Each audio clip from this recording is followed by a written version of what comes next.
"இது யாருன்னு தெரியுதாப்பா?" அப்படின்னு நிலா வந்து மனோகர் கிட்ட ஒரு ஃபோட்டோவா காட்டுறாங்க. அதாவது என்ன நடந்துச்சு அப்படின்னா, நிலா வந்து ஆஃபீஸ்ல ஒரு கன்ஸ்ட்ரக்ஷனுக்காக ஒரு இடத்த போய் பார்க்கறதுக்காக போயிருப்பாங்க. அங்க அந்த கிளையண்ட் வீட்டுக்கு பக்கத்து வீட்ல தான் வந்து நிலா வந்து பல்லவனோட அம்மா வந்து இருப்பாங்க. உடனே "இவங்கள தானே நம்ம அன்னைக்கு பார்த்தோம். இவங்க என்ன இங்க இருக்காங்க?" அப்படின்னு சொல்லிட்டு நிலா போய் அவங்க கிட்ட பேசுறதுக்கு போறாங்க. அப்போ அவங்க கிட்ட பேசும்போது அவங்க ஹிந்தியில தான் அதாவது ஒரு சில வார்த்தைகள் வந்து ஹிந்தியில பேசுறத வந்து புரிஞ்சுக்கிறாங்க. அதுக்கப்புறமா "நீங்க இந்த ஊர் இல்லையா? நீங்க எங்கேருந்து வந்திருக்கீங்க?" அப்படின்ற மாதிரி சில விஷயங்கள்லாம் நிலா வந்து பேசுறாங்க. இந்த பொண்ணு என்ன நம்மள பத்தி மாத்தி மாத்தி கேட்டுக்கிட்டே இருக்கே அப்படின்னு சொல்லிட்டு, "எனக்கு எதுவும் பேசுறதுக்கு நேரம் இல்லம்மா" அப்படின்னு சொல்லிட்டு போயிர்றாங்க. ஆனா நிலா அங்க இருக்கிற இந்த கிளையண்டுக்கு வீடு கட்டுறதுக்கு அந்த சைட் பார்க்க போனாங்க இல்லையா? அவங்க கிட்ட வந்து கேட்குறாங்க, "இவங்க யாரு?" அப்படின்னு சொல்லிட்டு. "ரொம்ப வருஷமா இங்க தாம்மா இருக்காங்க.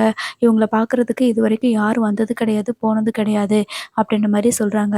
அது மட்டும் இல்லாம இவங்க வந்து ஆரம்பத்தில இங்க இருக்கும்போது வடநாட்டு பொண்ணா தான் இருந்தாங்க. இவங்களுக்கு ஒரு பையன் இருந்துச்சு. அதுக்கப்புறம் பார்த்தீங்கன்னா, இவங்களுக்கு பையன காணோம். இவங்க மட்டும் தான் இருக்காங்க அப்படின்ற மாதிரி சொல்றாங்க. ஸோ, இப்ப பல்லவனோட அம்மா பத்தின விஷயங்கள் வந்து அடுத்தடுத்து நிலா வந்து கண்டுபிடிக்க போறாங்க.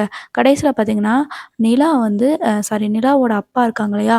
அவங்க தான் பல்லவனுக்கு அப்பா அப்படின்ற ஒரு ஸ்டோரி வந்து வரப்போகுதுன்னு சொல்றாங்க. ஸோ, நம்ம தொடர்ந்து பார்ப்போம்.